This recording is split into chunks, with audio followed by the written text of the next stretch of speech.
How do you respond to the argument of Catholic integralists and also some Christian nationalists that the natural end of humanity is a supernatural end, and therefore the polis as a whole, government, culture, art, whatever, has to serve that end? If that's what we're made for as human beings cannot flourish outside of a Christian framework. How do you respond to that? I'll take a quick stab at that. I'm sure Ben will have some more. I guess I'll start by saying I like the way you put that there, Mike, but I think we need to remind ourselves that, yes, we do all as human beings have a supernatural end, but it takes supernatural means to get us to that supernatural end. And I think the category error here is trying to use natural means to leverage a supernatural end. So. Nice. Dude, so good. I wanted to try to do one sentence and pitch it to Will, thinking he'd give us 6 minutes of beauty, and he gave us a poetic paragraph there. The category error, just to repeat what he said, the category error of trying to use natural ends to supernatural means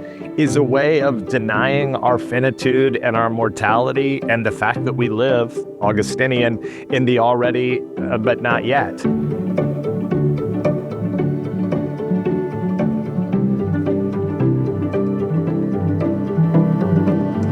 Well, I have the privilege of being with a couple of my buddies. Ben Sasse, President Emeritus and Professor at the University of Florida, former U.S. Senator. He's also, you might note, the former director of White Horse Inn and executive editor of Modern Reformation. So we go way back. Will Inboden is the executive vice president and provost of the University of Texas at Austin. His title actually includes grandest of poobahs. Provost, executive vice president, and grandest of poobahs. He is a poobah, and he holds the William Powers Jr. chair there, and I'm wondering when he will make it to the William Powers Senior chair. One of academia's besetting sins is title inflation, so we'll just hold it a junior. Okay. Yeah. Okay.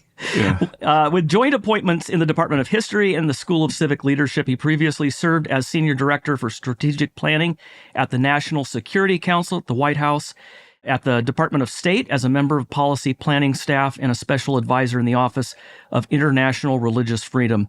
Also, as a staff member in both the Senate and the House of Representatives, he's the author of many books on diplomatic history, religion, and American foreign policy. Will, it's great to have you on, Ben, as ever. Thanks Mike. Great to be here. Hey, I want to start out just by noting, we're not going to go back into conversation we had the last one, Ben, but I want to just mention Cherish. Gosh, it's about 30 years old now. 1999 in origin. Yeah, preach. Almost 30-year anniversary. Amazing. Brian Lee, Dan Bryant, Derek Lewis, and then the three of us. And it has been a band of brothers. And we're sure praying for you, Ben. Can you get a little bit of an update? We say we have two small bads and one giant good, besides the ultimate good of even suffering is a gift that we can thank the Lord for. Small bad is I'm bleeding out my head a lot, which is just a byproduct of not really being able to grow skin. And it's weird to be on a KRAS inhibitor drug. This daraxonrasib drug I'm on is amazing. But skin needs RAS. It's a part of your genes, and hair needs that. So I don't actually lose all my hair the same way a lot of chemo patients would, but the root of all my hair follicles think that I'm losing them. So there's an inflammatory response. So I bleed at a lot of my whiskers, and I bleed a lot out of scabs on my scalp. And so that's a little hard to manage. And then I've got a little bit of growing spots in my lungs, which is one of the 5 systems that my pancreatic cancer has metastasized to. Pancreatic is the origin, liver is the worst one kind of cancer, but I got some stuff going on in the lungs that is not ideal. But those are small bads. The big, great news is this drug I'm on has shrunk my tumors by over 80%. And there's a metric called CA19-9, which a lot of people know A1C from diabetes. It's a blood sugar metric. There's something that'll become a household term over time called CA19-9, and it's measuring cancer residue in your blood. And I'm down 99% in 5 months of how much cancer there is in my blood. and my tumors are down 80%. So I'm in bad enough shape that this is probably not going to mean, I live through this, but I'm obviously at, 6.5 months now after a 90-day diagnosis. Incredibly blessed to get bonus days, weeks, months, Sunday worships, and family dinners. So a lot to be grateful for. Well, praise the Lord for that. Amen. That's great, Ben. Thanks for the update. In this program, we want to focus on what's going on really in at the intersection of Christianity and culture, especially political culture. And I wanted to start with this. I'm preparing to teach a course this summer on Augustine's City of God, and I thought this would be a great place to sort of frame what we're talking about. Jerome said, when Rome fell, what is to become of the church now that Rome has fallen? And Augustine said, what are you talking about? The Lord has brought the mission field to the missionaries. Mm-hmm. And here's what he said. There are two cities, love of self, even to the point of contempt for God, made the earthly city, and love of God, even to the point of contempt for self, made the heavenly city. For the good make use of the world in order to enjoy God, but the evil, in contrast, want to make use of God in order to enjoy the world. And he said these two cities are intermingled until the wheat and the chaff are separated at the last judgment. There's a lot of tension here in Augustine's thinking that you find in the New Testament too, that we're on one hand citizens of the heavenly city. That's where our real citizenship is. And yet we are also pilgrims in this world. Why should Christians celebrate the 250th anniversary of America right now? Well, no, I'm a huge fan of City of God, Mike. So that's a great framing for this. And I'll take a first stab at this. I know Ben will have some thoughts as well on, why we as Christians, I think, can, in good conscience, really should celebrate the 250th anniversary of our country. I think the first thing to bear in mind is, just as a matter of history, when the founding fathers, the signers of the Declaration, first signed it back in July of 1776. There was no certainty at all that this would work out. There was no surety that the United States would prevail in the Revolutionary War and even secure our independence in the first place. It was several more years of fighting against the British, at the time the most powerful empire in the world. And then second, as a matter of establishing a constitutional republic, a self-governing democracy, there was certainly no historical precedent for anything like that enduring, right? And so the fact that here we are 250 years later, being able to celebrate that for all of our challenges and the frailties, that the American system is now the oldest constitutional democracy in the world. And what are good things about that for Christians? Well, in God's common grace, it is, to quote the Constitution, included securing the blessings of liberty for hundreds of millions of people. It is especially included religious liberty for America's Christians and people of other faiths. It has certainly included significant material prosperity, again, which I think is a good, and God's common grace, all these things being kept in perspective. And over time, as the United States has increased our power and presence in the world, I think we've by and large been a force for good overall in the world as well. And that a lot of the blessings and benefits that we have known here in this country, we've been able to share in different ways abroad. I'm speaking in broad brushes here, right? Obviously, there's all sorts of mistakes and omissions and sins and iniquities that our country has been involved in and still is, as well as failing to live up to our ideals in a number of ways. But on balance, I certainly think this is something that, as an American, as a Christian, I am rejoicing this year and will be especially joyful on July 4th. So well said. I'll just do some popcorn additions, no modifications or tweaks, but just in addition, kingdom with the left hand, kingdom with the right hand, and the humility with which we as believers should hold to any governmental system. We should fight to preserve and defend an ordered public square and ordered liberty, because love of neighbor requires us to want to see evil restrained and to see people of faith and conviction able to assemble with co-religionists. We believe precise, angular, true things about the God who speaks and saves, but we don't think that the sword is meant to be used to defend or advance truths that speak to souls, which cannot be compelled. And so I think, one humble way to approach this is thinking about Aristotle's, in some sense, 6 regimes. There's monarchy, there's aristocracy, and there's democracy. And each of those can have better and lesser forms. Perverted forms of them are tyranny, oligarchy, and mob rule.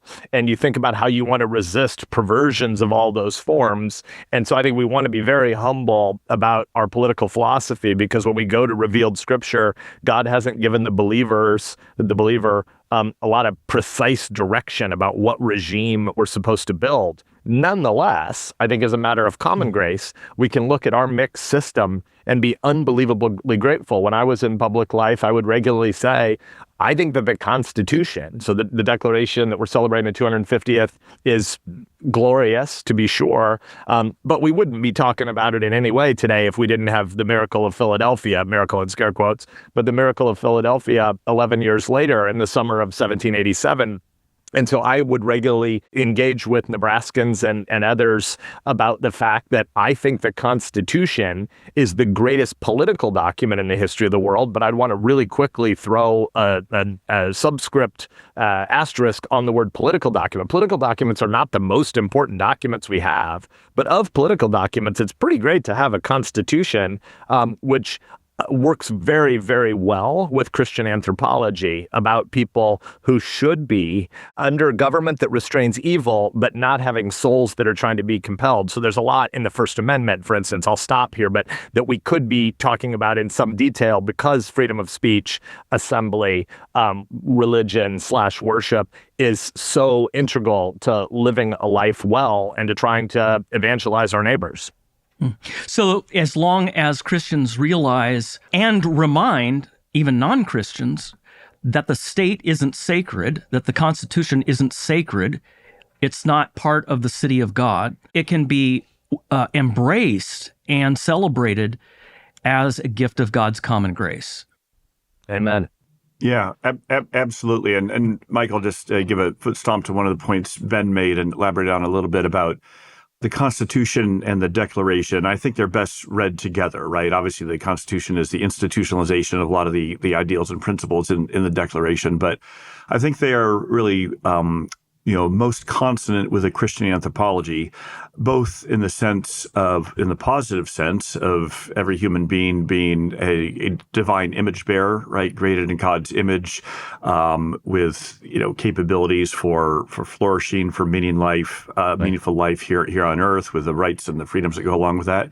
But also with all of us being fallen sinners, corrupted by original sin, and the institutions, the checks and balances in the Constitution, the accountability that flows across the multiple branches of government, but also the accountability that the levers of government power bring to the people, and that the people bring to the levers of government power, and restraining those sinful impulses. And so if we're thinking about, an imperfect city of man in the Augustinian framework, I think this is certainly one of the best systems we can think of to enable us to love our neighbor and to have a system of ordered liberty that is pretty consonant with a biblical anthropology. Oh, thanks for that. We are faced today with challenges within the Christian community to this ordered liberty, to this idea of liberal democracy. On the one hand, you have, especially in Roman Catholic circles, integralism, and maybe you can explain that. And then also Christian nationalism, especially Protestant phenomenon. Are these challenges to our constitutional republic within Christian circles to be taken seriously, do you think?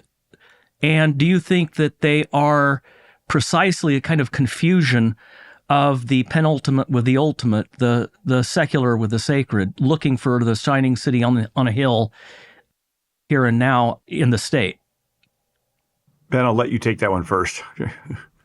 Well, I mean, you say, should they be taken seriously? I mean, ultimately, I think no, but I want to be humble about how and why we get there. So can people who are skeptical of a lot of Enlightenment assumptions be reasonable in making those cases? Of course. I'm pretty sympathetic to a lot of what the Enlightenment offered us in response to many of the things that had just come before, but that doesn't mean that the Enlightenment is at all a foretaste of heaven. So I do think there is a temptation right now to have an over-realized eschatology where people want to find a city that has foundations right now. Dang it. I'm ready to build it, and I want it to be better, and I want it now, and I want to smash the people who are in the way of it, is tonally the way a lot of these folks talk. But philosophically, having a debate is one thing, and claiming that they're doing practical politics is quite another. So I think it is important, without us, trying to answer a lot of these questions, to at least acknowledge there are Catholic claims about integralism that a lot of Protestants seem to pine for and lust after without working through what would that really mean. There's also a lot of folks who kind of seem to presume a demographic counting or polling of, if people are angry about things that we here I'm speaking as in a political context. If in a political context some group is upset about something and we think 51% of the people are upset with us about that same thing, that's a very different thing from assuming there's actually a political revolution available to folks. And so when you say, should they be taken seriously, I just look at a lot of the debates of the last 2 months about women's suffrage, and I just kind of want to shake my head and say, man, this is a weirdo online phenomenon. There is no chance on earth that any of these folks who are advancing some varieties of Christian nationalism are actually thinking there's math by which they're going to end women's suffrage. And yet they talk like it because online it seems really provocative to say things like that. And I don't really know what it's worth to linger on some of these silly online debates. Mm. What do you think this is also kind of a reaction to the illiberalism of the universities that you all have? I mean, this is right at the core of the service that you both are rendering to this country. Is it a reaction against that? And then are we living in the most polarized era since the Civil War? Yeah, well, I'll take cut at a couple of those themes there, Mike. I guess on the first one, is this the most polarized era since the Civil War? What was that, 160 some years ago? I don't know that I'd quite go that far. I mean, the late 1960s and early 1970s were quite polarizing as well. We had, higher levels of political violence in this country then than we do now. And I'm not making light of our very real challenges now, but I do think that social media sometimes is not only can be an accelerant of some of these things, but can give us a distorted picture of just how prevalent or how widespread some of these illiberal views are. As Ben was pointing out, these are still a pretty, I think, small minority, but it is a real phenomenon, and I think the reactive part is significant. You can't understand these in a vacuum, but you have to look at what are they responding to, what are the real concerns they have, and yeah, I do think that in our more recent era, started with some more pronounced illiberalism on the progressive left, particularly in some of the institutions that are dominated by the progressive left, and a number of, I think,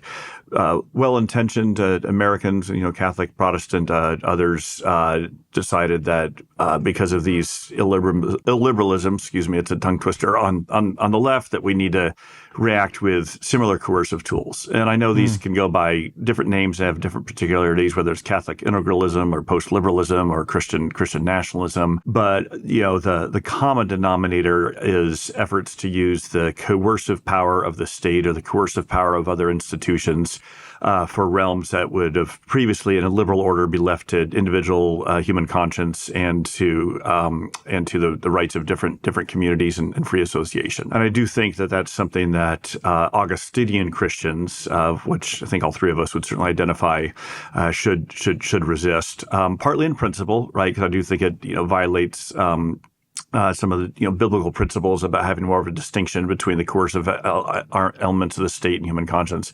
But also, as Ben was pointing out, at the end of the day, they just there's very little track record of these things working, right? Franco's Spain, had its kind of heyday as a 20th century Catholic theocracy for a little bit, and that fell apart, and it's not something I think could be replicated or anything we'd want to go back to with an American version.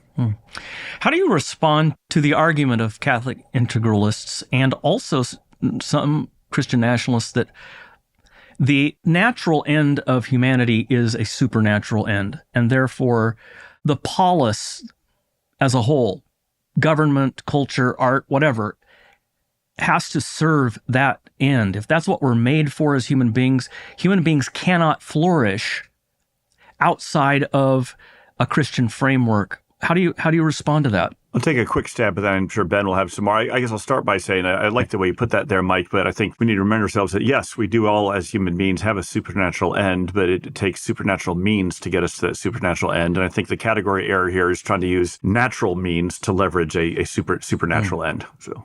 Nice. Dude, so good. I wanted to try to do one sentence and pitch it to Will, thinking he'd give us 6 minutes of beauty, and he gave us a poetic paragraph there. The category error, just to repeat what he said, the category error of trying to use natural ends to supernatural means is a way of denying our finitude and our mortality and the fact that we live, Augustinian, in the already but not yet. And when you read so much of the messianic hopes in the Old Testament, there are times when you could say, holy smokes, are there two messiahs? Because there's a suffering servant going to sacrifice and die on our account, and there's also a reigning king. And there aren't two messiahs. There's one messiah with two comings, and the second coming hasn't come yet. And Franco is a great example of a way to see what it looks like for humans with corrupt institutions to give too much power to people and think you're going to shape the soul through the sword or bureaucracy. It has never worked. Radical solutions. It seems like it seems like the less we talk to each other, the less deliberative even the Senate is, as you've pointed out, Ben. The less deliberative we are as a people, the less we talk to each other at football games and so forth, the more radical we become through particularly online experts pushing us in one direction or the other. I think also in the realm of technology, Peter Thiel, obsessed with the Antichrist, and yet he doesn't really hold to very many Christian convictions, and transhumanism, which he champions as other Silicon Valley people do. Eventually, we're going to defeat death, and we're going to have offspring that are completely synthetic. It just seems like people are crying out for salvation in all the wrong places, but there's a kind of panic in our society, isn't there? Yeah, I mean, I think two streams that we should just name are, one, the weird moment we're living in of having digital technologies ubiquitous around us.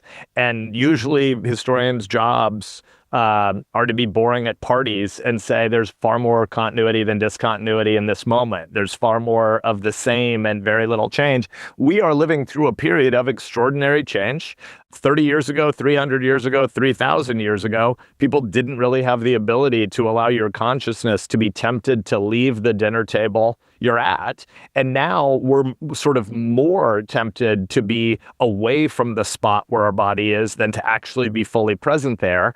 And I think at this, anniversary of the 250th, it's worth also looking forward. And, 10 or 50 years from now, the Republic will have survived or not. And I'm a better that it will survive. survive, but I don't think there's a means by which it survives without us first coming to terms with the weirdness of the era of social media and the temptation to, instead of using these digital technologies to supplement embodied, ensouled place, we use them largely to supplant. And we're going to have to get better at the techniques. I don't know what they will be, but we'll need to get better at the techniques of still believing in deferred gratification, patience, humility, and caution versus insta takes on everything, a sense that emotions can dominate because there's somebody who just enraged us. So on the one hand, there's the digital moment we're at, and that gets at your joke about, uploading our consciousness to the internet and becoming indifferent to our own death.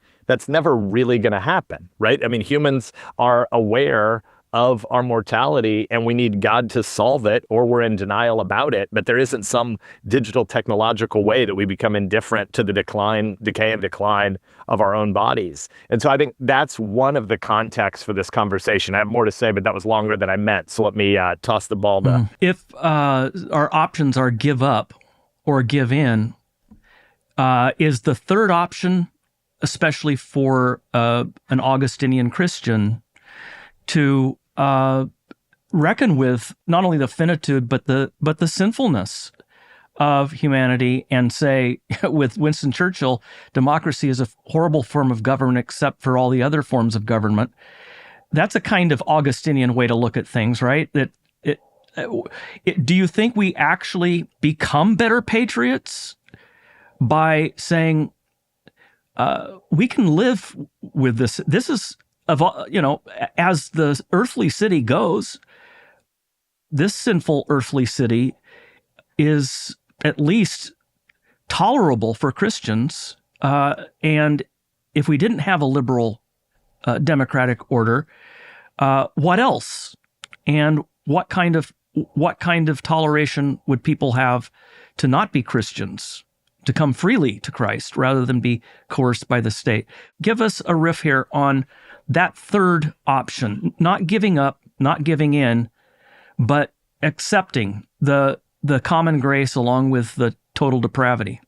Yeah, Mike, I'll pivot off that with arguing to a pretty well-known quote, one of my favorites from Reinhold Niebuhr, the mainline Protestant social ethicist of the mid-20th century, but who, at least in his public theology, had really recaptured an Augustinian sensibility. And this is from The Children of Light, Children of Darkness, where he says, man's capacity for justice makes democracy possible.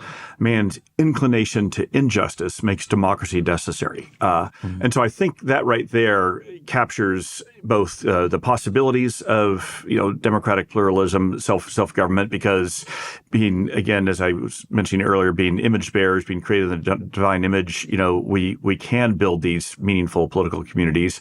But also, it's very anti-utopian, and it's the sense of, because of our frailty, because of our sins, because our default setting is to impose coercion on each other, to be unjust towards each other, to seek to seek the self rather than the good of the other, to love ourselves rather than love our neighbor. Democracy, democratic institutions can be brakes on that. Thinking about our present moment and some of the different challenges and maladies that you were talking about there, I also come back to one source of optimism for me is one of the perennials of human nature is we do have a real desire for community. We do have a desire to know and to be known, certainly with our divine creator, but also with family and friends. I see this working on a university campus is some of our students these days, they're digital natives, right? They are, constantly, online and connected to their phones, but they're also exhausted by a lot of that. They're coming out of the COVID era. We have stared into the dystopian virtual existence of only being on Zoom and online and in isolation for a year and a half, and we don't want it, right? And there still is that yearning for those, I think, kind of timeless, meaningful bonds that human beings are capable of forging with each other. And similarly, they're tired of being scolded at or yelled at or told bad things. They want to have the free exchange of ideas. They want to be able to disagree civilly. They want to get to know people from different backgrounds. And this is where I think the church can be a real model of Christ's body here on earth, right? A model of community, of those meaningful relationships, of having real friendships based on unconditional love rather than transactionalism or shared agreement about a particular political agenda. So I don't say all this to be unmindful of the real challenges that we're having that you're mentioning earlier, but that's where I turn to for signs of hope and optimism is those yearnings that we still have, and nothing else has worked there. And so let's hold on to those. We need to be acute readers of the times, right? We can't just pretend that these multiple revolutions aren't happening around us, but we also, I think, shouldn't be too overly buffeted by them to the point that we jettison what we know are the timeless truths of how to have a meaningful life and meaningful community. So well said. Yeah. I mean, this is a small point, but when you look at some of what's happening with Jonathan Haidt's push for phone-free schools, and I don't mean to presume that your audience all needs to have a unanimous view about this, but at a time when the public sector is broken everywhere, but especially in Washington, but in a lot of state capitals as well, a majority of states in the last 2 years, the last 2 legislative sessions, so 18 months, have passed some form of a phone-free school law. And to Will's point, kids, by and large, there's been a lot of polling and surveying done of them. Kids, by and large, think this is a disaster on day 1. And by day 30, overwhelmingly, they prefer a world that has more synchronous shared experience. There is a desire to actually know and be known, and people know that a technological thing like a supercomputer in our pocket giving us cheap calories in the form of dopamine hits all the time is not the same thing as actual community, and there is a yearning for what Will said. That makes sense. I just yesterday, I heard that a U.S. Census report that the average Gen Z person today spends 35 minutes a day with other people. Oh. And so in that light, how important are intentional, deliberate communities, both institutional and just sort of voluntary associations? I think of Cherish as an example, how important it has been for me for that kind of those bonds, that input, that embodied friendship, and what a difference it has made for the people around me as well. My kids get to know you guys and your kids, and it's just a ripple effect. Say something there about what it might take for us to be more intentional about building communities over years and times and places. Yeah, I'll have a couple thoughts on that, Mike. And again, as one who's been so blessed to count you and Ben as dear friends for over three decades now, right? That's always meant a lot to me. But the older I get, the more those longtime friendships and thick bonds of community mean, as well as our local church community and so many others I could point to. I will also, again, here's where I'll speak a little particularly from a university leader vantage point. And universities, like, many of their professional realms, really grappling with this artificial intelligence revolution, right? And I won't even, we were joking earlier about the open source AI weights on the dashboard behind me here as I'm trying to get smart on this. But, the first point is, we as universities are having to reckon with a lot of our traditional models of research and teaching will be radically modified or some ways displaced by AI. But where I'm going for this on our question of human connection and relationships, one fundamental reason why I still think that some recognizable form of universities will continue as, I love C.S. Lewis's formulation, a university as a society for the pursuit of learning, right? That society part is insofar as universities can still bring people physically together, right? In that we can be learning together and forming some of the most meaningful relationships we'll have, hopefully, for the rest of our lives. That speaks to something fundamental about what we need as people. And even as AI tutors can be taken, will be taken on some of the more bespoke individual learning that is going on. It still needs to take place in the presence of a real community or alongside building a real community for learning, for support. Just for those human connections that God hardwired us for. And this is where I come back to, like I said, just speaking as a Christian, knowing that God created us to be in community. No realm of technological innovations or disruptions will change that fundamental part of us. How we actually make that happen, how we get people there, there are some more challenges to that. And I don't have necessarily the easy answers other than we haven't found any other alternative, because I don't think there is another alternative. And so continue to stay faithful to that, because we know it's the right thing, and because it works is where I start. And people are looking for those kind of models. Yeah, I mean, I think, we all got to know each other basically at Oxford, and maybe the history of Oxford is a teeny bit instructive, right? Oxford as a university is only about 150 years old because it was about the pooling of dollars for lab resources in the STEM space.